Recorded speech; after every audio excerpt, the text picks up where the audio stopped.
Page 3 now, the 2016 race for the White House, and 7 weeks from now, 7 weeks until the Iowa caucuses, and right now, Ted Cruz is trumping Donald Trump. A Bloomberg poll of likely Republican voters in Iowa. Cruz now at 31%. Donald Trump, 21%.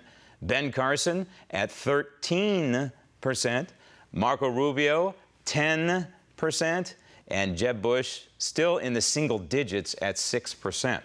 So for Cruz in Iowa, it's a huge surge, a 21-point jump over Trump.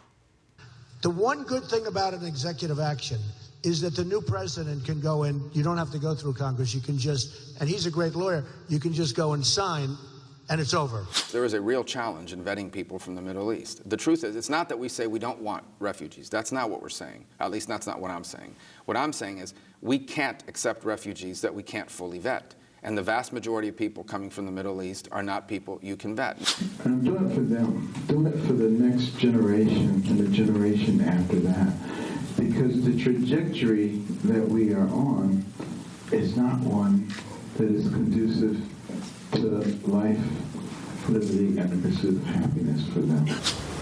I'm not a politician. I'm not a surgeon. And I'm not a big real estate developer who inherited hundreds of millions of dollars from his dad.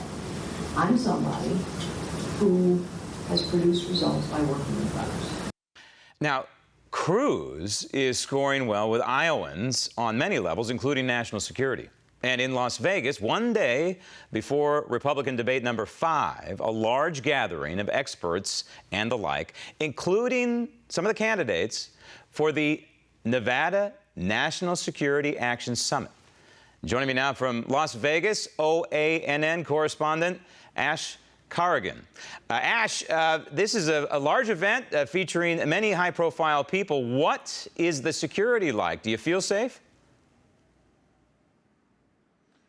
Hey, Graham. So when I got here, I spoke to an official at the front, and she said the security here is tight, but as far as the recent shootings having effect on security here, not so much. The security is always tight in this building, but a little piece of information she gave me is during tomorrow's debate, because it's at the Venetian, the owner, Sheldon Adelson, has his own Israeli security force, and she told me that he is going to be increasing that and having them there for extra security for the candidates there. All right, but back to this event. Now, it is open to the public, so that opens a possibility of some possible nefarious activity. Are there metal detectors to go through, or are people just allowed straight in? No, there are no metal detectors here. They don't even search you when you come in, but they do have security at the entrance, in the parking lot, and at the doors to the actual conference. But as far as metal detectors and patting people down, no, not right now. All right. Now, you would think, given the timing of this event being adjacent to the aforementioned Republican debate, that there might be a lot of attendees there who are the presidential candidates. But apparently, only the information I have, you can correct me if I'm wrong, only one of the Republican presidential candidates is actually going to be there in person? Right, so it's only going to be former Senator Rick Santorum who's going to be here. Carly Fiorina and Dr. Ben Carson were presumed to be here, but they both instead sent in video submissions that'll be played for the crowd. But the two of them will not show up, only Rick Santorum. And just for the record, Donald Trump et al. Were invited to this event, and probably what they're doing is boning up on the debate number 5, just down the road on Tuesday. Probably everyone except, of course, Donald Trump, who doesn't probably study much at all for those things. Now, as far as the attendees, did you get to talk to any of the people who are taking a Monday off to go to this event? Yeah, I've talked to a couple people in the crowd. They're worried about national security, so they're here. They have questions. They're going to be asking some of the speakers and Rick Santorum when he shows up. A lot of people here, like you said, because of the recent mass shootings in San Bernardino and Paris, are really worried about immigration or gun safety. And they have questions that they want to be answered as far as national security purposes go. Two of the key topics, from what I understand, is what to do regarding radical Islam and what to do about the wide-open southern border. Is there a feeling that people want to leave this conference with some viable answers to these questions?